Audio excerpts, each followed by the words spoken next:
Gracias. Buenas noches, doctor. Daniela Pastrana, de Pie Página.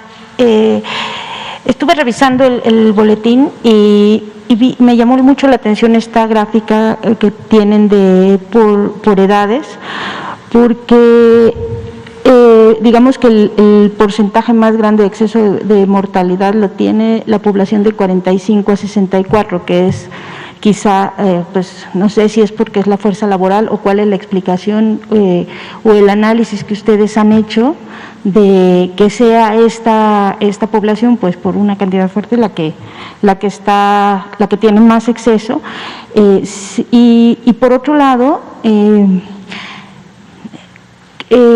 no sé, estoy tratando de plantear bien la pregunta, si estos 400 o el 49% de exceso de mortalidad por todas las causas, que eso nos queda claro, al final de cuentas son pues muertes que no se esperaban, o sea, son por distintos motivos, quizá porque no se pudieron atender por otras enfermedades o alguna cosa así. ¿Ustedes tienen desglosados o alguna idea de cuáles, o sea, por qué pueden haberse detonado estas causas? Porque ahora que presenta estos datos de 2020, y que también hubo muy fuerte aumento de diabetes y de infartos, no sé si ustedes tienen como desglosado qué puede ser lo que esté generando también esos aumentos en esas dos enfermedades.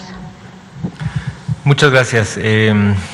A ver, de la primera pregunta, digo, no tenemos, sí, en efecto, creo que hay muchos datos y mucha información que falta de análisis, ¿no? Esto ha sido un esfuerzo muy importante de estandarizar y de escribir y hacer públicos los datos. Es más, también los invito a que entren al tablero de exceso. Al final hay un botón que también el doctor López-Gatell ayer señaló, porque también se está convirtiendo y es una base de datos abiertos que pueden analizar.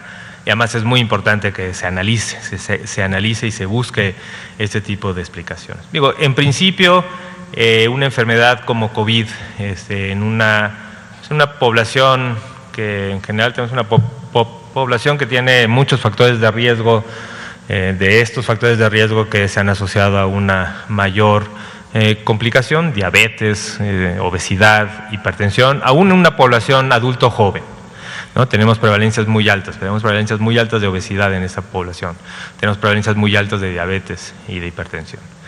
Y si estos son de los factores de riesgo que realmente también están muy asociados a las complicaciones, una enfermedad como COVID, de una gran dispersión comunitaria, con una gran fuerza de contagio, un gran número de casos, pues también tiene este impacto negativo de complicaciones y de mortalidad.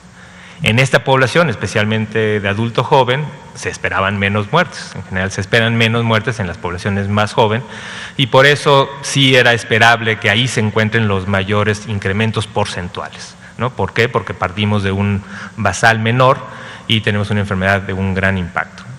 Conforme va uno aproximándose a edades mayores, pues tenemos un mayor número de muertes esperadas.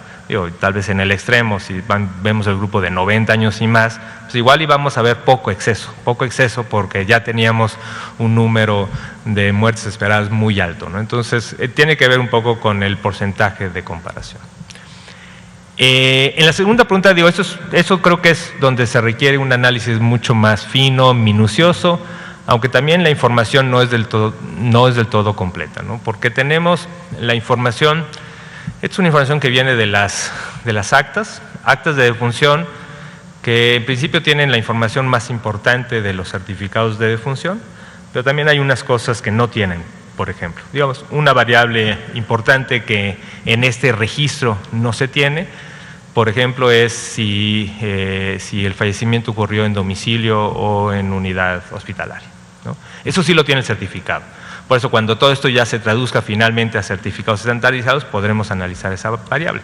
Y esa variable, digo, también quería recalcarla porque también se ha ido diciendo que hay mucho más mortalidad en domicilio. Y no, digo, eso sí se ha analizado, digo, estaremos pues cerca del 60% de la mortalidad total en domicilio, pero que es muy parecido a lo que año con año se encuentra. Más o menos todos los años 50-55% del total de las defunciones ocurren en domicilio. Pero bueno, son parte de este análisis que se deben hacer. Ahora, ¿cuáles son las hipótesis, ¿no? Tal vez todavía en un esquema de hipótesis, y especialmente para estas enfermedades crónicas, ¿no? Creo que es muy importante cuando uno habla de exceso de mortalidad, cuáles son los posibles componentes que estén explicando este exceso. Y creo que hay uno que es importante, pero que es muy difícil ahorita ver el peso de cada uno de ellos, ¿no? Creo que sí hay que reconocer, hubo momentos durante la epidemia, y los estuvimos reflejando aquí, de una gran ocupación hospitalaria, una gran reconversión hospitalaria, y sí es importante, y tenemos que ver cuál fue el peso de eso, de un sistema hospitalario pues trabajando en unos momentos límites, ¿no? Límites porque tenía una gran ocupación hospitalaria y dedicación de COVID. Pero esto se hubiera también reflejado con un aumento de gente llegando a los hospitales y que no hubiera camas para su atención. Y eso tampoco se observó, no se observó a la medida como para explicar estos excesos. Sí creemos que también hay un componente muy importante de que las mismas personas no se acercaron a los servicios. Y tal vez tenían un dolor de infarto, podía ser un infarto, pero también, pues, con cierta razón tenían miedo de acercarse a un sistema que estaba con un alto porcentaje de atención para COVID, un miedo a acercarse por los contagios.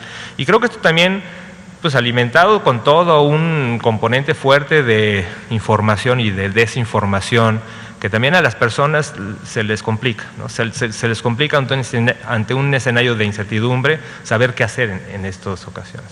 Entonces, no es una idea descabellada, también pensar que un componente muy importante es por personas que dejaron de buscar la atención, ¿no? Y creo que es muy importante también comunicarlo, porque hay que buscar esa atención, Hemos ido, y en todos los estados queda claro qué hospitales se dedican más a COVID, qué hospitales no se dedican a COVID. Hemos tratado de liberar cada vez más los espacios para la atención de urgencias cardiovasculares, de urgencias, de cualquier tipo de urgencias, para que quede claro que los sistemas están y están dispuestos para atender pacientes de diferentes alteraciones. Tenemos protocolos que separan lo COVID, aún en hospitales que son híbridos, protocolos, urgencias diferentes, urgencia COVID, urgencia no COVID, precisamente para ayudar a la atención y que no existan este tipo de riesgo de contagio. Entonces, esto se ha visto en todo el mundo y es una cosa que tendremos que ir analizando con más detalle. Gracias, doctor Ruy. Héctor Herrera Argüelles, de Grupo Fórmula. Tengo 3 dudas sobre lo que nos presentó, doctor. Primero, sobre esta cifra de negativos. Si al final se hicieron pruebas y no resultaron negativos, ¿por qué se siguen incluyendo en este rubro del COVID? Se habló de 270.110, que es asociados, ¿no? Los confirmados que ya nos dio, y 46.693 que resultaron al final negativos. ¿Por qué lo seguimos incluyendo en esta parte, pues, de esta lectura? Esa es la primera. Bueno, no sé, creo que hace mucho que no reflejábamos ese número. Sí. Lo quise incluir hoy, porque nosotros siempre hablamos, en este caso, de 202.633 confirmadas, y nunca hablamos de las otras. No los incluimos, precisamente no los incluimos, porque fueron negativos. Y es más, no incluimos tampoco los que aún están sospechosos, ¿no? Ahora, sí lo quise incluir acá porque es posible, y aquí también como una hipótesis, que también muchos de estos análisis, los mismos que hicimos nosotros con buscar las palabras, los mismos que han hecho los grupos de fuera, como no tienen en esas actas de defunción si se les tomó muestras, si fue negativo, si fue positivo, no hay esa información, puede ser que no exista. Pues puede ser que parte de ese 294 que calculamos o de lo que han calculado otros grupos estén dentro de este grupo que ya se descartó de alguna forma la presencia de COVID. Entonces, por eso quería reflejarlo, pero normalmente no los incluimos y no los hemos estado incluyendo dentro de los casos confirmados. Ok. La segunda es sobre este 30%, donde nos reporta que no han ubicado una comorbilidad específica.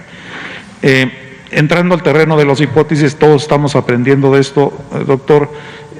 ¿Cuál podría ser o cuáles podrían ser las vertientes o los factores que influyeron en ese 30%, que es un número importante?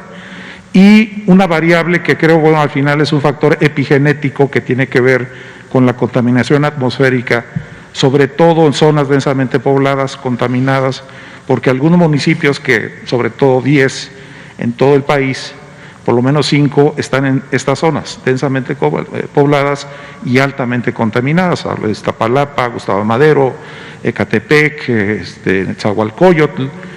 ¿Qué tanto la contaminación atmosférica puede haber afectado, debilitar el sistema respiratorio para generar o incidir en este porcentaje? Sí, gracias. Creo que esto es un muy buen punto. Partiendo uno de lo que ya describí, creo que una parte muy importante de este grupo que no tiene comorbilidad es que no tenemos registro de la comorbilidad, ¿no? Uno, porque puede ser que no se registró. Yo he visto casos, obesidad es un ejemplo, ¿no? Obesidad a veces no se registra, ¿no? Porque tampoco es que se reconozca, a veces no, o sea, no tenemos el registro de peso y talla, no sabemos, ¿no?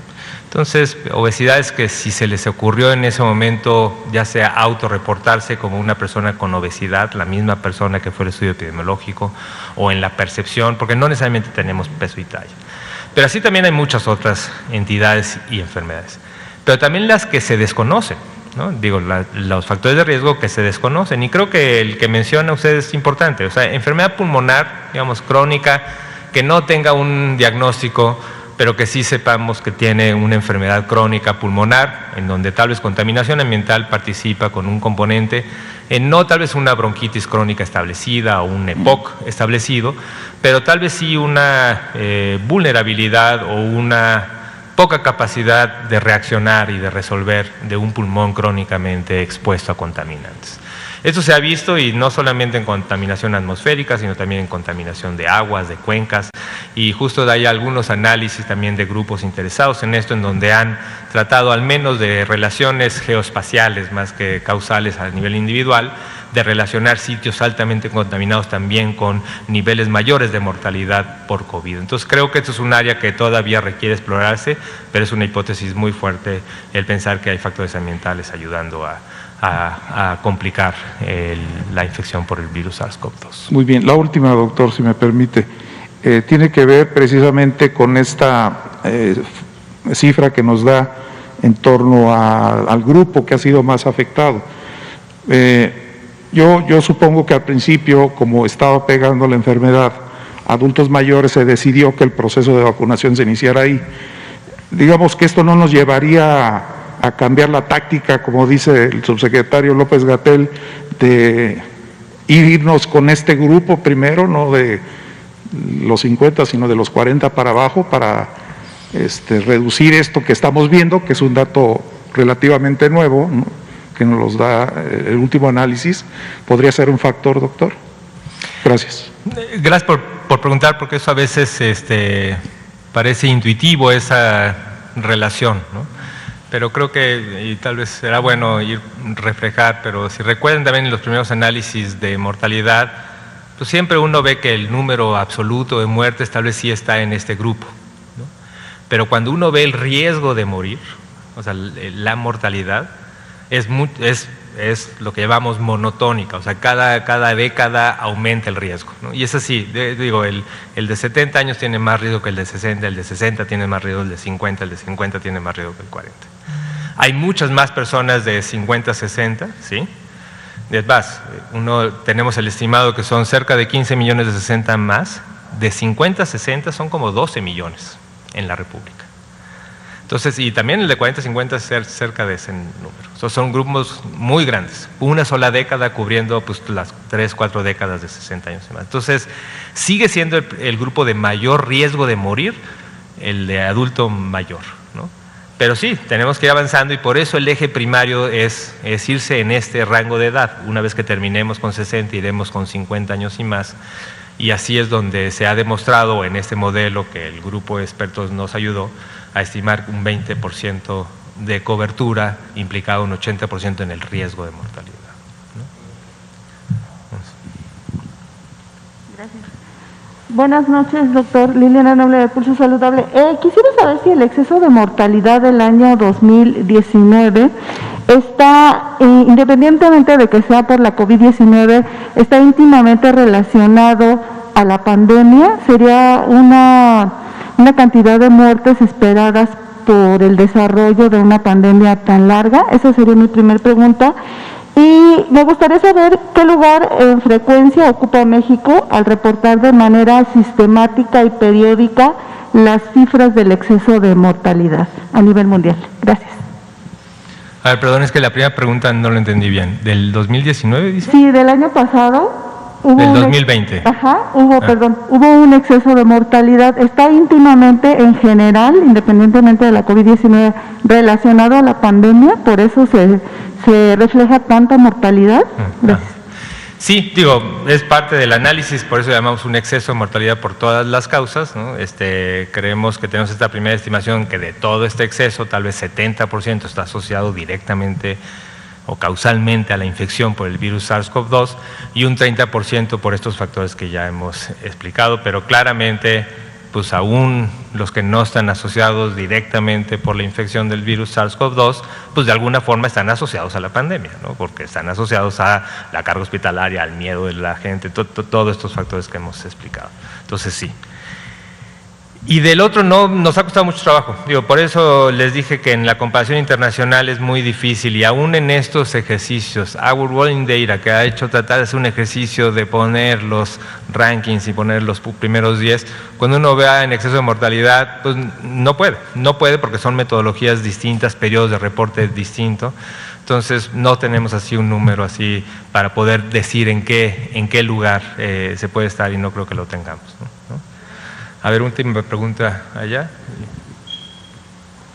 Gracias, buenas noches, doctor. Tengo rapidísimo dos preguntas. La primera es el porcentaje de aumento de infartos, por ejemplo, o de muertes por diabetes, lo que mencionaba de las otras causas de exceso de mortalidad, y también saber por qué en estados como Oaxaca el exceso de mortalidad es tan alta.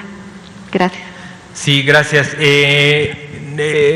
No quise poner mucho análisis de estas muertes porque aún es preliminar. Entonces, y mucho cuando digo, tampoco es tan fácil como hablar de un año y otro año, porque a veces parte de los incrementos, digo, si se fijaron 17, 18, 19, siempre incrementan un poco.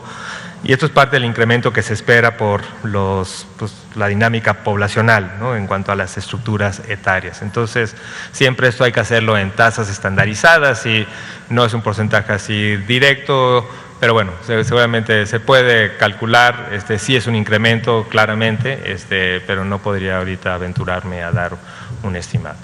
Y sí, en efecto, tenemos hay un análisis pendiente en curso, aún estamos, el tratar de entender las diferencias en exceso de mortalidad entre los diferentes estados.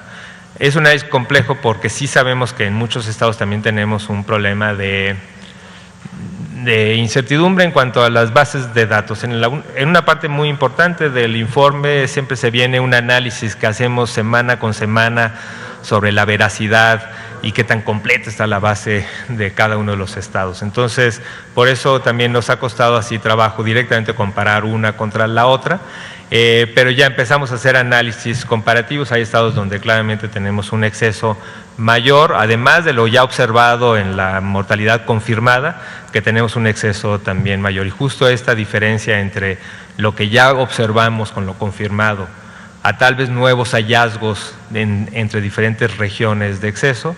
Hay análisis en otras regiones, recientemente hubo uno publicado en Brasil. Ha habido análisis donde han tratado de utilizar el indicador de exceso para ver las grandes inequidades en salud en diferentes regiones, y estamos en ese análisis, pero ahora no lo tenemos.